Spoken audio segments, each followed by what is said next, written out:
Information, divertissement, bienveillance. Voici donc les composantes du cocktail que nous vous proposons ce midi. Eh bien, vous le savez, partout dans le monde à 12h GMT, on est tous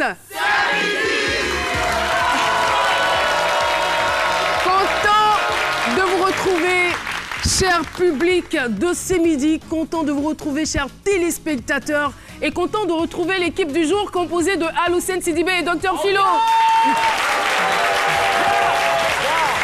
Allô, ça va? Ça va super bien, ça va vraiment bien. J'aimerais profiter pour souhaiter un magnifique Maouloud à tous nos frères musulmans qui nous suivent en ce moment. Et aussi demander... J'espère que vous serez à la mosquée ce soir. Effectivement, à la mosquée de Koumassi. À la nouvelle et flambonneuse mosquée de Koumassi. Ah bon? Oui, effectivement. Et donc aussi saluer ce magnifique public. C'est vrai qu'on n'est pas nombreux, mais c'est pas le nombre de vos doigts qui détermine les applaudissements. Alors je veux que ça soit plus chaud. Donc, très cher Caro, je reviens de la 4e édition de l'Africa Web Festival. Et c'était sous la thématique de la créativité, de l'innovation et de l'entrepreneuriat. Et je vous ai ramené deux belles idées, deux idées novatrices qui feront le bonheur de tous les travailleurs du secteur informel. Merci beaucoup, Aloussène Sidibé. Docteur Philo, ça va? Oui, ça va super bien. C'est vrai, hein, Maouloud, vous avez parlé de cela, c'est bon, mais c'est le soir. Mais avant le Maouloud, la fin du Maouloud, également, je voulais souhaiter un excellent sommet à tous ceux qui sont là. Ils sont là encore, ça finit aujourd'hui, une excellente clôture de sommet. Et je suis habillé à l'image de la jeunesse, de cette jeunesse responsable, là, vous voyez. Et quand c'est comme ça, on ne sait jamais. Et les gens nous regardent. On sait jamais. Dites-nous. Parce que le thème a dit, hein, le thème, on sait déjà que c'est un peu sur l'avenir de la jeunesse. Vous voyez un peu l'avenir de la jeunesse. Donc, on y reviendra, docteur Philo. Merci beaucoup. Notre monde va mal, certes. Et nous, avec main, ce n'est pas une raison pour refuser de mettre un peu de gaieté et de bonheur dans notre vie. C'est pas moi qui le dis, c'est juste à la dernière de couverture de cette œuvre que je tiens dans mes mains. Elle est d'Honoré Bogué Kouma, colonel, j'ai envie de dire. Merci de bien vouloir l'applaudir. Et voilà, nous le recevons. Lieutenant-colonel des eaux et forêts, Monsieur Honoré Bogué Kouma. Bonjour. Il n'est pas très courant pour nous de recevoir des hauts cadres de l'armée sur notre plateau, mais on est content de savoir que vous venez là pour nous présenter, enfin pas vos treillis, pas vos uniformes, mais plutôt, on va dire, des blagues à mourir de rire comme vous le dites ici. Alors, dans un premier temps, quelle est donc, on va dire, la nature et la qualité de cette œuvre? Merci Caro. Je vous en prie. La nature, bon, d'abord l'œuvre elle est atypique parce que c'est la première fois un agent en tenue qui est écrivain et donc c'est pas donné à tout le monde et c'est pas tout le temps que ça arrive. Et donc je disais au lendemain donc de la crise que notre pays a connue en 2002, il y a eu un certain nombre de SMS qui ont circulé, que j'ai dû regrouper sur un support numérique. Et puis, il y a un Vous ne les avez pas choisis au volet, hein? Non, non, non. Non, j'ai tout regroupé il y a eu un tri dans un premier temps. D'accord. Et puis, j'ai fait un constat. J'ai dit, mais ça fait 2 ou 3 pages sur mon ordi. Et pourquoi pas l'idée est venue donc en novembre 2015 d'éditer un ouvrage. Alors, voilà. L'idée vient, vous la trouvez bonne. Oui. Quel est l'objectif que vous visez? L'objectif que je vise, parce que je me suis dit que certains Ivoiriens n'ont pas pu supporter la crise. Et donc, ceux qui n'ont pas un mental d'acier ne peuvent pas supporter, ils ont développé des maladies. Notamment des AVC, des stress un peu partout. Et donc, j'ai fait cet ouvrage-là. Lorsque vous ouvrez mon ouvrage, les 37 minutes qui suivent, les 37 secondes pardon, qui suivent, si vous ne riez pas aux éclats, vous allez sourire au moins. Et ça dépend de la sensibilité de chacun, là. Voilà l'objectif que je vais atteindre. D'accord. Alors, on va lire rapidement une blague. Oui. Alors, je suis à la page 64 de votre œuvre. Le patriarche... Non, ça, c'est pas du tout politique. Le patriarche Kouma Kouayere était en train de siroter un verre de vin en compagnie donc de Tina Naclo, sa femme. Il lui dit « Je t'aime beaucoup et je ne sais pas si je pourrais vivre sans toi. » Sa femme lui demande « C'est toi ou le vin qui me parle ?» L'homme répond...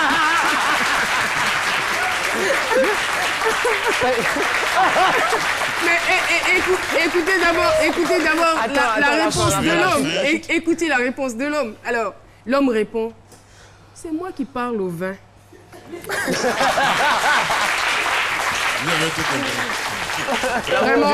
Vraiment bravo. Et des blagues comme ça, il y en a jusqu'à, on va dire, 132 pages. 132 pages, donc...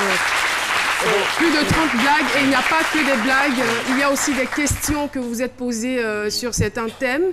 Voilà, donc il est quand même enrichissant, je vous le recommande. Il n'est pas édité ici en Côte d'Ivoire, il a été édité à Londres. À Londres, tout à fait. Dans une maison d'édition qu'on appelle Maribro Foundation Publishing. Et donc, ceux qui ont accepté de m'accompagner dans cette aventure. Alors, si vous avez donc envie de décompresser, de vous détendre, n'hésitez pas à le retrouver le samedi 2 décembre 2017, donc à l'Institut français de Côte d'Ivoire pour la dédicace de cette œuvre. Exactement. Lieutenant-colonel Kouma, merci d'être venu sur notre plateau. Merci beaucoup. Merci beaucoup. On va donc le raccompagner avec des ovations, blagues à mourir de rire de Pépé Kouma. Pépé Kouma était donc à l'instant sur le plateau. Et voilà, merci infiniment.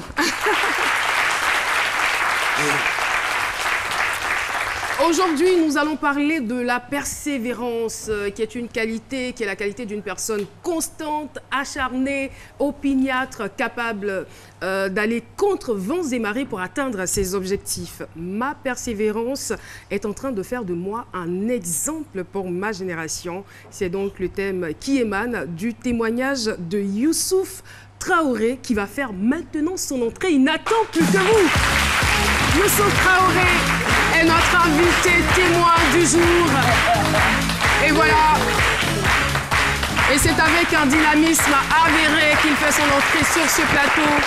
Youssouf, bonjour et bienvenue sur notre plateau. On aura donc quelques mots de lui pendant qu'il replace. Ça va, tout va bien? Oui, ça va. Ça va, tout va bien. En tout cas, merci d'être là et dans quelques instants, nous allons recevoir votre témoignage qui a pour thème « Ma persévérance est en train de faire de moi un exemple pour ma génération ». Docteur Philo, je vous en prie. La balle est dans votre camp.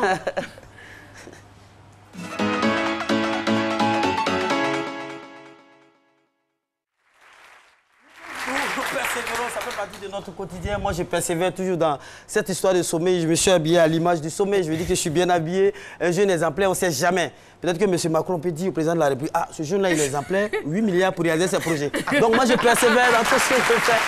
Je persévère. Je dis que c'est comme la philosophie, cette quête perpétuelle de la sagesse, de la vérité. Nous persévérons dans ce qu'on fait. Ça dit, j'aime pas trop la persévérance. Pour une fois, je ne suis pas trop d'accord avec le dictionnaire. Persévérance, ça fait un peu mou. Je souhaiterais qu'on dise la persévération. La persévérance. Je souhaiterais. La persévérance, ça fait... Oui, voilà. Vous allez recréer le dictionnaire alors. Voilà, quand vous persévérez, il y a toujours un résultat. Que ce soit dans le bon sens ou dans le mauvais sens. Vous faites le bien, vous allez récolter le bien, vous allez sourire un jour. Vous faites le... Regardez, quand vous allez dans nos bas et maquis, la jeune génération, aujourd'hui, ça dit qu'à la fin, tu as train de prester. Excusez-moi, j'ai rien contre ce monsieur, mais il preste tellement bien que les jeunes sont obligés, les boucantiers, sont obligés de lui donner de l'argent comme ça. Ils lui donnent de l'argent, ils travaillent, ils sont contents. Mais à la fin, là, c'est quoi? Quand il est ruiné, là, il se retrouve sur lui, mais à la maison, en train d'écouter Molière. Dans la vie, il ne faut pas donner l'argent. Donc, je dis que tout ça... C'est ça, que tu persévères. Voilà, même nous, notre venue au monde, c'est la persévérance. Il faut persévérer. Et puisque vous persévérez dans votre exemple, oui, j'ai l'honneur de vous annoncer que dans quelques jours, vous aurez une belle vidéo. Voilà. De moi? D'Arafat. Ah, d'accord. Parlons de vous. Non, j'aime ça. Non, il va me comprendre. Non, on est ensemble. Allez, on ne sait jamais, on est ensemble. C'est ta promo, je suis en train de faire. Donc, je veux dire que quand vous persévérez, vous finissez toujours par percer la vérité. Et c'est ce que vous avez fait. Vous-même, dans votre teint, vous avez persévéré. Vous avez toujours ce bon teint, bien noir, bien ciré. C'est la persévérance. Le monde même tourne autour de la persévérance. L'enfant, même quand il est dans le ventre de sa maman, là, c'est-à-dire, un mois, il persévère, il est là. Regardez, quand tu dors, c'est pour toi qui s'en va. On le dit dans notre jargon. L'enfant même là, même quand il vient, il persévère, il est dans le ventre. Il est là, il est nourri à travers le cordon ombilical de sa maman jusqu'à 9 mois. De devenir même un le fœtus, chou. hein. Oui. Je veux dire le choix déjà, parce que c'est des milliers de spermatozoïdes. Le chou, il vient au monde. On fait comme ma chronique est presque finie, j'ai oublié d'arriver.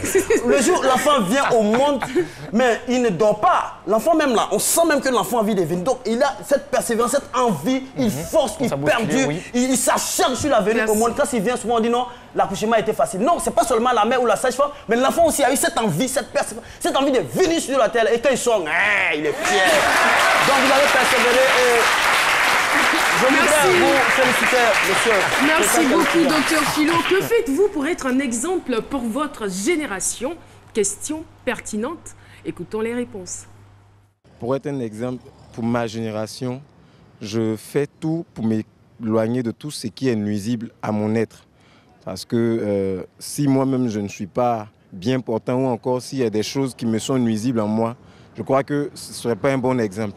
Aussi, je fais tout afin de satisfaire ou encore de mettre la paix autour de moi avec tous ceux avec qui je vis. Moi, de ma vie, je me bats.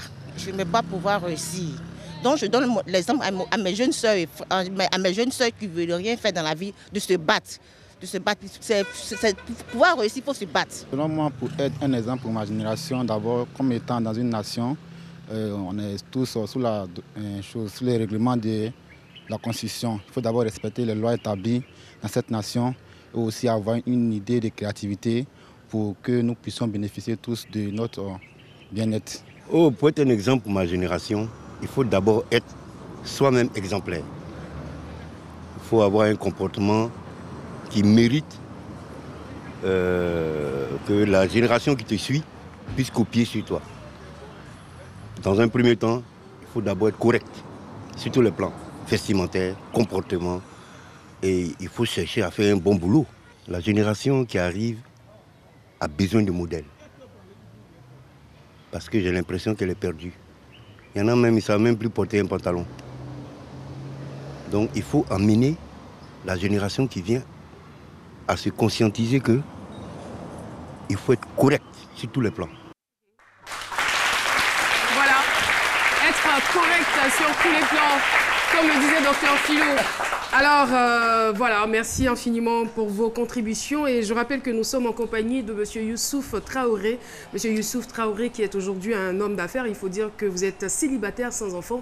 Et c'est à l'âge de 18 ans que vous décidez de quitter votre ville natale, Toumaudi, pour Abidjan. Alors, quelles sont les raisons de votre choix? Ou quelles étaient à l'époque les raisons de ce choix? Les raisons de ce choix... au village, on traversait les moments difficiles. On est 9 dans la famille et la vie était très dure. Et donc, j'ai décidé de dire, bon, il faut sortir, il faut tirer en aventure pour pouvoir aider la famille. Parce que si tu es en aventure, que tu gagnes, que tu penses à eux, en tout cas, vraiment, ils seront encore plus dans de meilleures conditions. Voilà. Donc, voilà, je me suis décidé un matin et j'ai dit, bon, il faut que je parte. Et qui vous a encouragé dans ce choix? Bon, ce choix, je n'ai pas demandé l'avis de quelqu'un parce que là, on était encore gamin, 18 ans. Bon, la décision est venue comme ça et puis bon, on est parti. Voilà. Étiez-vous l'aîné de la famille? Non, je ne suis pas l'aîné de la famille. Je ne suis pas l'aîné. L'aîné est là. Moi, je ne suis pas l'aîné de la famille. Mais vous avez eu ce courage-là? Oui, ce courage. Parce que je suis convaincu que je pouvais aider cette famille. Parce que dans la situation qu'ils vivaient, je ne voulais pas ça. Voilà.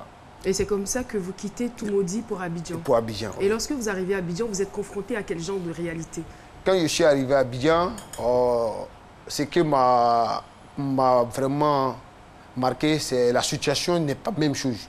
Et là, je me posais la question pour dire, mais comment faire pour t'en sortir? Vous comprenez? Donc, je suis resté là et dit non, ceux qui sont là, ils ont fait comment pour arriver là? Ils sont là. Et moi aussi, je peux arriver. Je peux. Donc, je suis resté là et tout doucement... Quand vous dites que vous êtes resté là, c'est où au juste? À la gare. Bah, c'était pas évident pour les téléspectateurs de comprendre. C'est à la gare. Donc, vous arrivez, vous n'avez pas de toit, vous n'avez personne? Oui. Chez qui aller? Non, non, non. Sans père, sans mère, personne. Ah. Personne. Et comment vous vivez alors? Pour vivre, on dormait sur le banc. Parce qu'on a des vieux pères aussi qui font partie. Donc, chaque soir, on dort sur les bancs. On dort sur les bancs. Matin, on s'élève. Allez, on va pour coxer. Voilà comment on fait chaque jour. Et donc, on est resté là. Coxer, ça veut dire quoi? Coxer, c'est quand les clients viennent pour aller à Boaké, à Daloa, à Yamoussoukro. Et tu viens, tu dis non, il y a un cas qui est prêt, tu vas monter. Donc, il peut accepter, il peut ne pas accepter. Voilà. Il peut accepter, il peut ne pas accepter. S'il accepte, tu l'envoies tu l'envoies à la gare. Et puis, quand tu prends le ticket, toi, on te donne 500 en commission. Voilà. Donc, comme ça, on survivait avec ça. Mais je veux dire que c'était pas quand même le cas des premiers jours. Dès que vous êtes arrivé, non, vous n'avez pas en même temps du boulot. Non. Parce que les premiers jours, ça n'a pas été facile. Parce que les premiers jours, il n'y avait pas quelqu'un pour dire, bon, tiens, va manger. D'accord. Il n'y avait pas ça. Chacun se cherche. Hein. Ouais, chacun se cherche. Et puis, bon, les gens ne me connaissent pas. Voilà. Ils se méfiaient un peu de voilà, ils se méfient. Donc, moi-même, je sortais de la gare pour me promener, voir... si je vois quelqu'un qui est bien, je lui salue, je lui demande 100 francs. S'il me donne, j'achète banane braisée ou bien igname braisé. Et bon, souvent aussi, il y a des restaurants, je vais à côté. Et celui qui finit de manger, je lui dis, ah, tu peux m'acheter un plat de riz? Il dit, ok, il achète, d'autres refusent, d'autres achètent aussi pour moi. Et je mange. Voilà. Et là, après ça, bon, je me suis adapté dans la vie.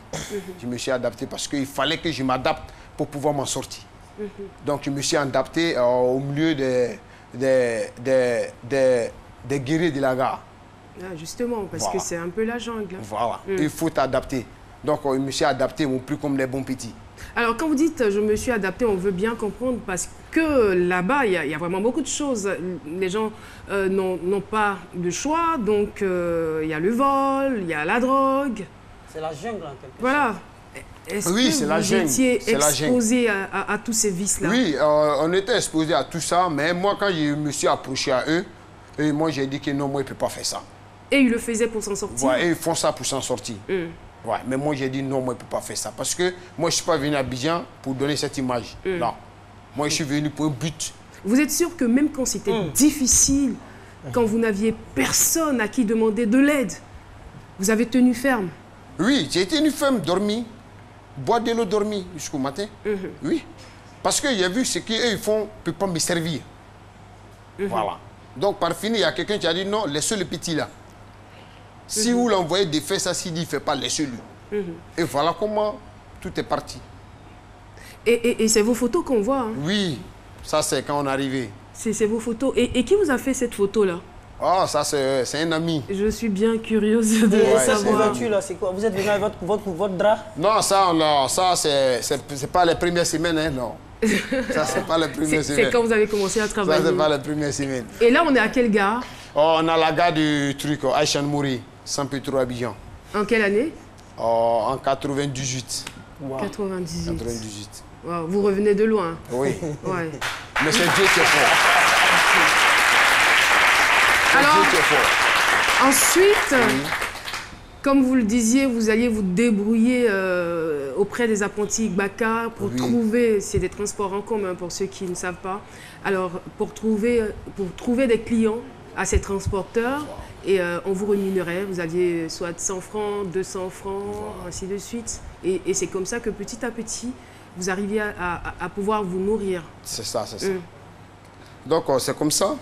On s'est adapté comme ça de la vie tout doucement. Et on s'est adapté tout doucement. Après, tout allait bien. Hein. C'est comme si quelqu'un qui est à Abidjan, il y a les amis à la gare. Tout allait bien. Tout allait bien. Donc, je m'adaptais bien. Mais ici, en fait, ici en Côte d'Ivoire, c'est-à-dire que, quelle que soit la famille, on a toujours un parent à Abidjan. Oui. Vous n'aviez pas de parents à Abidjan? Moi, je n'ai pas de parents à Abidjan. Je n'ai pas de parents à Abidjan. Je n'ai pas de parents. Mon papa, ma maman n'avaient pas un parent à Abidjan. Mais j'en ai parents dans les autres villes de la Côte d'Ivoire, mais pas à Abidjan. D'accord. Voilà. C'est ce qui a été. Donc, vous cherchez à évoluer dans ce que vous faites? Oui. C'est là qu'on était? Oui. Aujourd'hui, j'évolue bien. J'évolue bien parce que... Mais de coxeur, vous êtes passé à quoi?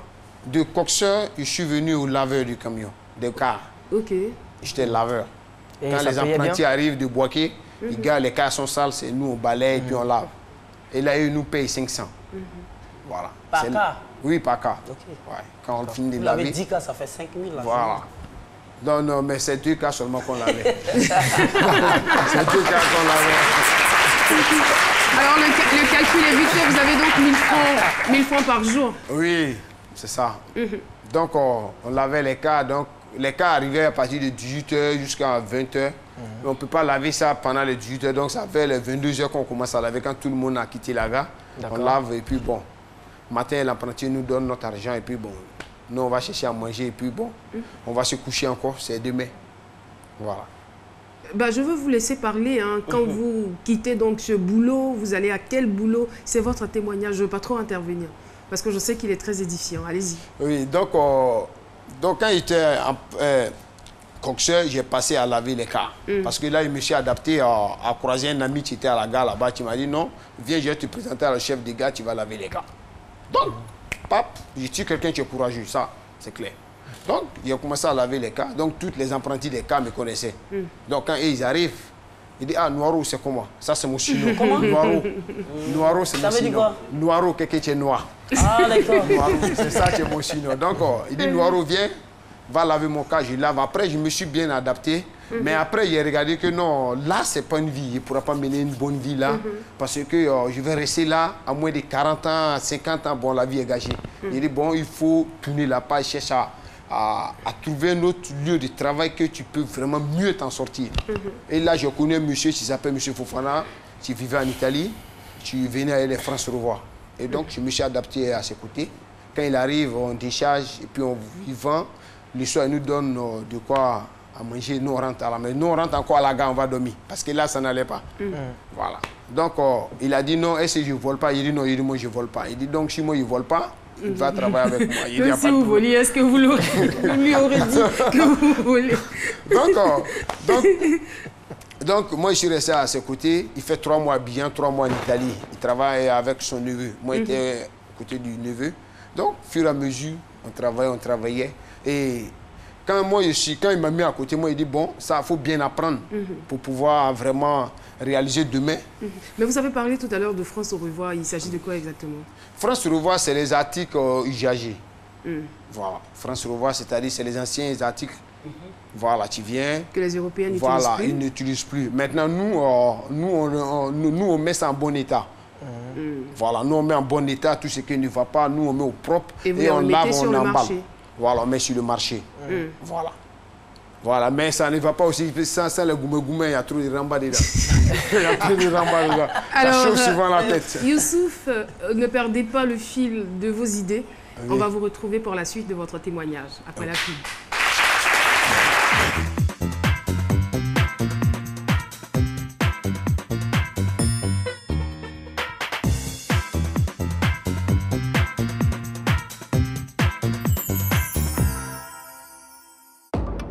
Quand Teddy Riner, le judoka le plus titré de tous les temps, rencontre les meilleures compétences africaines, tout devient possible. Avec la même quête de la performance, avec la même confiance en l'avenir. Avec surtout un rêve, permettre à chaque Ivoirien de réaliser ses projets. D'apprendre, de se comprendre et d'entreprendre. Mauve Côte d'Ivoire, la performance vous ouvre le monde. Nous sommes toujours en compagnie de Youssouf Traoré qui a quitté sa famille à l'âge de 18 ans pour venir à l'aventure. Nous ne sommes pas en train d'encourager l'exode rural, mais d'écouter le témoignage d'un garçon persévérant qui aujourd'hui est devenu un homme indépendant.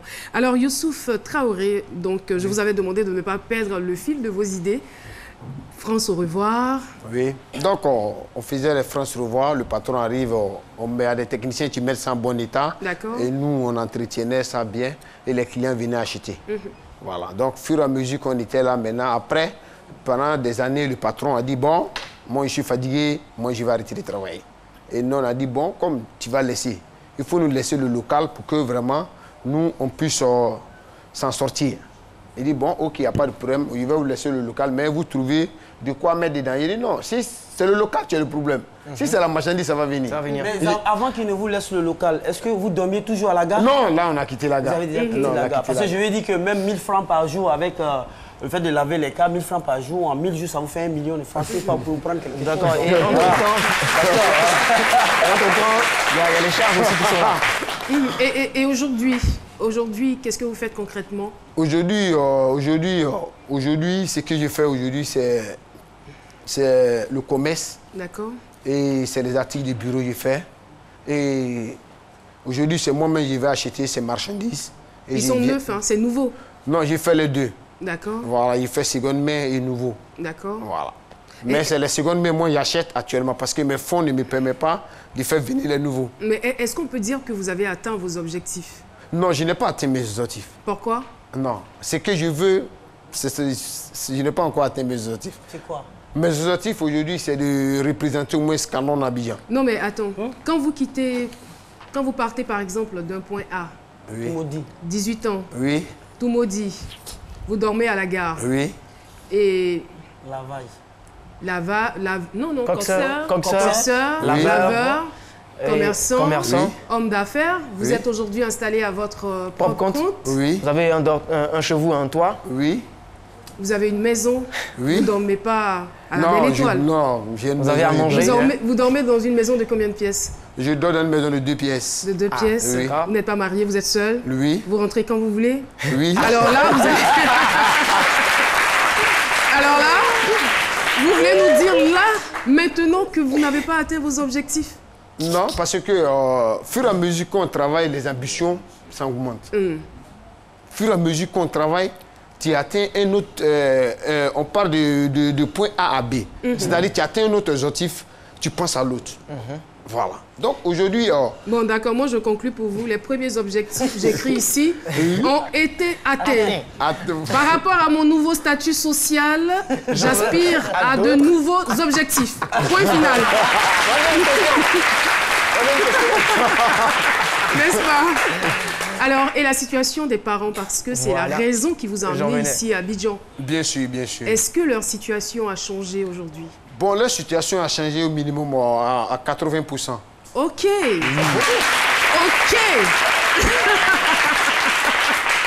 On va dire objectif atteint à 80% alors. En tout cas, bravo. C'est un bel exemple. Je ne vais pas m'attarder là-dessus parce que le sage est là et on le retrouve tout de suite.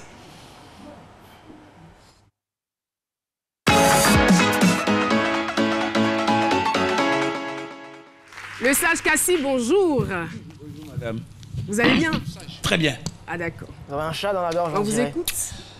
Alors, on va commencer par quoi? Par le commencement. C'est généralement par l'évolution que les choses s'accomplissent dans notre univers. La révolution n'est qu'exception. L'impatience, conséquence psychologique de notre mortalité, nous pousse et nous précipite souvent dans bien de gouffres dont il nous devient difficile de sortir. C'est rarement qu'une entreprise prospère au démarrage. Effectivement. De nombreuses vertus, au rang desquelles je citerai pour la circonstance, la persévérance, le sérieux au travail et la patience, nous mettent plus en harmonie avec la nature pour une meilleure maîtrise de notre vie. Je pense aux gouttes d'eau sur le rocher qui finit par percer le rocher, par faire un trou dans le rocher. Je pense aux fourmis dans la fourmilière. On parle de travail de fourmis. Et pour revenir à vous, je vais vous dire, ce qui compte moi à mes yeux, ce n'est pas ce que vous avez, c'est pas ce que vous possédez, c'est ce que vous êtes. Et je vous tire le chapeau, et pour parler comme dans la rue, prends mon bord. T'es un puissant moro. Le vieux. Ah, le vieux. Ouais, c'est bon. Mais nous tous, on parle de Nushi maintenant. Le Nushi, c'est un langage de chez moi. J'ai pas le droit de parler de Nushi. Vous avez bien le droit. Mais voilà. Merci, mon fils. Merci à vous, Sage Kassi. Alors, si vous voulez savoir ce que Jean-Michel Ona sera dans 40 ans, Regardez Pépé. Bientôt, on fera la bio décalée des Pépés. Wow. Pourquoi pas, des sages sur le plateau. En tout cas, merci pour votre contribution. Et très rapidement, on va vous laisser partir. Hein.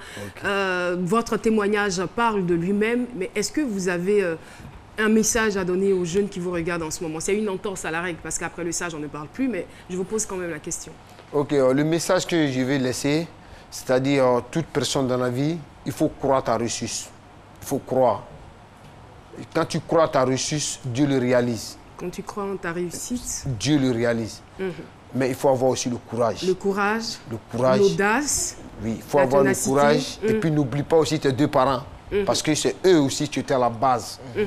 Qui étaient là. Donc il ne faut jamais les oublier. Merci beaucoup. Youssouf Traoré. On va donc lui dire au revoir. Merci beaucoup d'être passé sur le plateau de ce midi. Merci infiniment.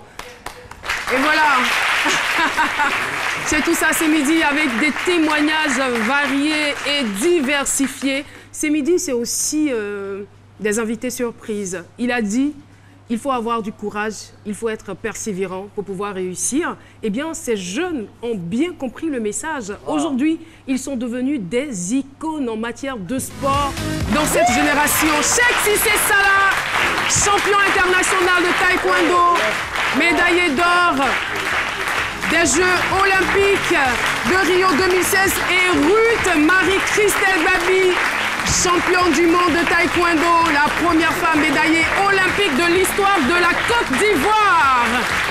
Eh oui, c'est tout ce qu'on réserve comme applaudissement à nos champions. Merci. Installez-vous s'il vous plaît. Cheikh Cissé, Ruth Bagby, on est très heureux de vous recevoir sur ce plateau, très fiers de vous, on ne dira jamais assez.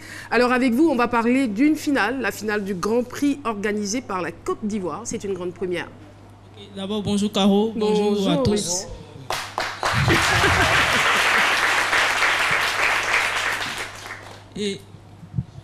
D'accord. Bonjour encore.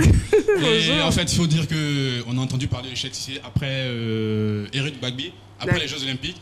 Et voilà, on nous voit sur les réseaux et tout. Donc, on est là aussi pour parler d'après les Jeux Olympiques. D'accord. Voilà, il faut dire que voilà, après les Jeux Olympiques, on continue notre route. C'est aller à Tokyo, route to Tokyo. Et vous êtes prêts? Comment c'est une phase. On n'est pas prêts, mais c'est une phase et on monte. Voilà, on se prépare. Voilà, donc après les Jeux Olympiques de Rio, Ruth Bagby a été championne du monde. Cheikh Cissé a été médaillé d'or au Grand Prix de Londres. Bravo. Bravo.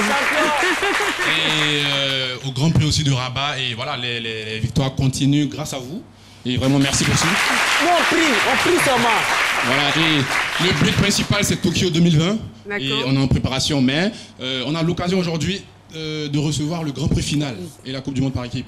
C'est une compétition prestigieuse au taekwondo. Et aujourd'hui, on combat tout le temps à l'extérieur et on a l'occasion de combattre aujourd'hui dans notre pays. Et le sport. Vous avez forcément besoin du soutien de vos compatriotes. Vraiment du soutien de la population. Et voilà, c'est un sport de combat. C'est un sport de combat. On n'est pas venu dire que voilà, on est les meilleurs. Voilà, mais on a besoin du soutien de notre population. D'accord. Et voilà, on va donner le meilleur de nous-mêmes. Voilà. Vous êtes les meilleurs même, laissez ça. Vous êtes les meilleurs. Alors, ça va se passer où et quand? Elle a deux micros, donc elle a déjà un micro. Elle a déjà un micro, d'accord. Donc, Cheikh Cissé, vous récupérez le micro à main?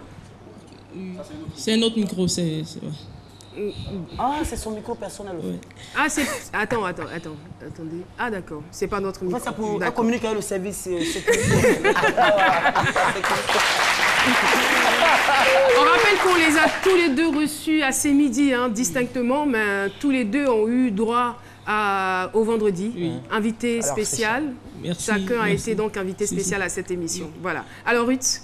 Bon, ça va se dérouler ici à Abidjan, au Palais des Sports, du 2 au 7 décembre. Et Cheikh combat le 2 décembre, le samedi, et moi je combat le 3 décembre. D'accord. Un individuel, et après, je crois, à partir du 4 décembre, c'est par équipe. Donc, on a besoin de tout le soutien de la population ivoirienne. Et j'aimerais profiter aussi pour dire merci au président de la République pour le soutien présidentiel. Okay. Parce que voilà, ça nous a permis d'avoir une bonne préparation dans notre centre en Espagne. Et voilà, les résultats suivent. Donc merci au président de la République et la première dame pour le soutien. En tout cas, merci à vous.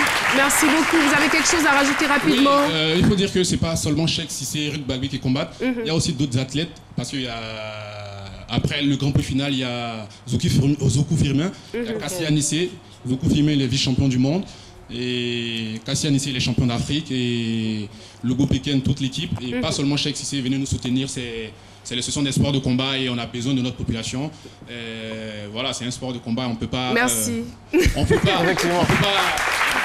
On a expliqué avant. Ils sont très complices tous les deux. On va vraiment donner le meilleur de nous-mêmes. Et voilà. Merci Cheikh. Merci Ruth. Merci de les applaudir très fort. Pour les raccompagner, je rappelle donc que c'est la finale du Grand Prix organisée par la Côte d'Ivoire. C'est une grande première sur le continent. Alors, vous êtes donc invité à effectuer massivement le déplacement. Alors, à Lucène, oui. Africa Web Festival, c'est terminé. C'est terminé. La 4e édition. 4e édition. Et donc, j'ai ramené 2 perles, 2 belles idées, 2 idées novatrices. On va en parler là, maintenant. Tout de suite.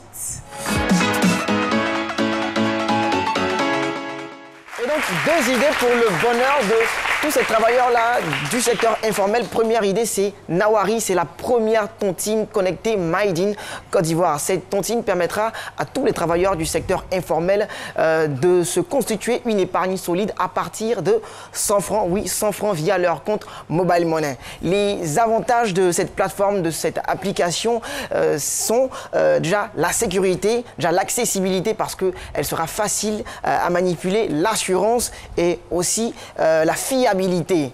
L'autre application, il faut dire que cette plateforme a été montée par le groupe, donc la start-up Star Web, qui est lauréat de l'hackathon de African Web Festival. Donc, deuxième plateforme aussi ingénieuse, aussi innovatrice, c'est Jassa Baby. Celle-là, je l'adore. Jassa Baby, c'est cette plateforme-là qui est une sorte d'annuaire qui va répertorier tous les petits commerces d'Abidjan. Tous les petits commerces, ça veut dire quoi?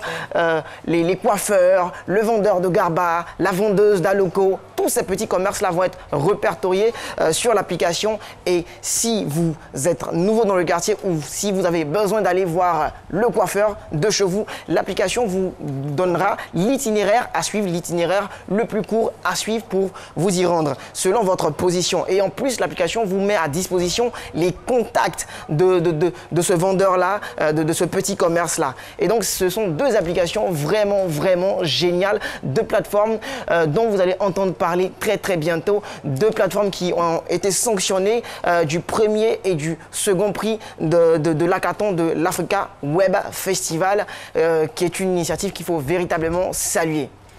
D'accord. Je vous remercie. Donc, on va se retrouver, pour terminer, on va se retrouver la semaine prochaine, même jour, même heure. Inventer, innover, créer et réinventer votre quotidien. Un exemple de persévérance. Habituellement, il avait du mal à finir sa chronique. Oui, justement, bizarrement, je pensais la même chose parce que les saisons précédentes, vraiment, c'était difficile pour Aloucine de terminer. Oui, dans le temps. J'ai un gros problème de timing. Même le temps, quoi. Oui. Maintenant, j'aimerais vraiment qu'on les applaudisse. Ils sont là en plateau avec nous. Les lauréats de l'African. Voilà, avec leur prix. Bravo. Voilà. Ils sont géniaux, ce sont des jeunes, ils ont de la matière, ils ont des idées. Il faut vraiment qu'on les soutienne. Merci beaucoup, Aloucine. Merci beaucoup à notre public présent dans ce studio. Eh bien, demain, c'est le 1er décembre et vous le savez tous, c'est la journée mondiale de lutte contre le sida. C'est une journée qui fut établie donc le 1er décembre 1988 par l'Organisation mondiale de la santé. Et je vous fais lecture tout de suite des statistiques de 2016. Eh bien, 19,5 millions de personnes avaient accès au traitement antirétroviral en 2016. 36,7 millions de personnes dans le monde vivant avec le VIH en 2016. 1 million de personnes sont mortes de maladies liées au sida en 2016. C'est énorme. Ces chiffres parlent et ces chiffres sont lourds. Alors, nous dirons tout simplement, faisons attention. Ayons donc des habitudes et des attitudes saines. Ayons aussi de bons réflexes par rapport, on va dire, à tout ce qui nous entoure. Et voilà, pratiquons ce qu'il y a lieu de faire, comme on le dit, abstinence, préservatif, fidélité, enfin, je ne sais pas si c'est le mot que je veux dire, mais il faut se préserver tout de même. La santé, avant tout, la santé, c'est la vie. Et la vie, c'est celle qui nous permet de faire tout ce que nous voulons et d'atteindre nos objectifs, de réaliser nos rêves. Parlons de réaliser nos rêves, eh bien, notre invité surprise a réussi, puisque nous sommes à la première édition. C'était un rêve pour lui de pouvoir mettre sur pied cet événement. Monsieur Hugues Niambri, promoteur d'événements, que je vous demande d'applaudir très fort. Monsieur Hugues Niambri. Baby-Quiz. Baby-Quiz. Alors, c'est un événement international et tout de suite, bonjour et bienvenue sur notre plateau. Bonjour Caroline, bonjour à tous. Merci, c'est très gentil de votre part de faire cela à midi. Heureusement que nous sommes à quelques minutes de la fin de cette émission et personne ne saura ce qui se passera derrière. Alors, parlez-nous donc de ce concept. Alors, le Baby-Quiz, le rendez-vous international des barbecues géants à Abidjan. D'abord, Baby-Quiz veut dire Baby Abidjan. Le Quiz, c'est un appel. Donc, on appelle tous les barbecues du monde entier à se rassembler à Abidjan. Il s'agit d'un événement donc, gastronomique qui regroupera 6 pays. Cette année, la Côte d'Ivoire, le Sénégal, le Niger, les États-Unis et puis le Méchoui oriental, Maroc et tout. D'accord. Alors, de façon pratique, comment les choses vont se passer? Alors, lorsque vous venez au Baby-Quiz, il y a tout ce qui est barbecue multiculturel. Donc, vous avez l'occasion de découvrir tous ces barbecues que vous voyez là. Et puis, en plus de ça, il y a des jeux. Parce que le barbecue, c'est une rencontre familiale entre amis et tout. Il y a un grand espace de jeu enfant de plus de 2000 m². Il y a même du paintball à la disposition des grands et des petits. Il y a aussi des chants et des danses. Il y a de l'humour. Parce que c'est tout ce qui est joie, c'est tout ce qui est fête et tout. Et pour celui qui s'y rend, il a droit à quoi? Alors, pour celui qui s'y rend, il a droit déjà à ces barbecues-là. Ici, on a déjà le barbecue du Niger, qui est le Kilichi. Ça, c'est le Kilichi. C'est de la viande séchée. Hein. La viande séchée, on sait ça. D'accord, il n'a pas de micro. On sait ça au soleil. Et puis après, on fait ça avec les zinzons. D'accord. Et puis il y a d'autres qu'on fait avec les pâtes d'arachide. D'accord. Et puis il y a les choukouya aussi. On fait ça aussi avec les cancancans, tout ça là. Chers téléspectateurs. Ça, donc on mange ça comme ça. Donc on peut manger comme ça. On peut manger comme ça. Il est très éveillé. Hein. Voilà. On aurait dû quand même lui passer le micro. Alors Philo, rapidement, prends le micro s'il te plaît pour lui. Il faut expliquer tout. Hein. Oui, les kilichi que vous voyez, les kilichi que vous voyez, c'est les kilichi nous font en soleil et puis ça sec. Et puis il y a d'autres kilichi que nous font avec la pâte d'arachide. Et puis il y a les choukouya que nous font aussi avec, comment dirais-je, les cancancans, tout faire avec. D'accord. Voilà, on peut tout faire avec. Merci beaucoup. Voilà. Merci à vous. Alors, monsieur Niambri, dites-nous, on vous retrouve quand exactement et où? On vous retrouve quand et où? Docteur Philo, vous remettez le micro, monsieur. Merci. On nous retrouve du 1er au 3 décembre au stade de l'université de Cocody. Merci infiniment d'être passé sur ce plateau. Merci au marché Valentin Angré Extension, représenté donc par ces 6 dames juste derrière moi. Merci d'être venu. Merci au fan club, c'est midi. Et voilà, c'est ici que nous allons mettre fin à ce numéro du jour. Et demain, vendredi, c'est la finale.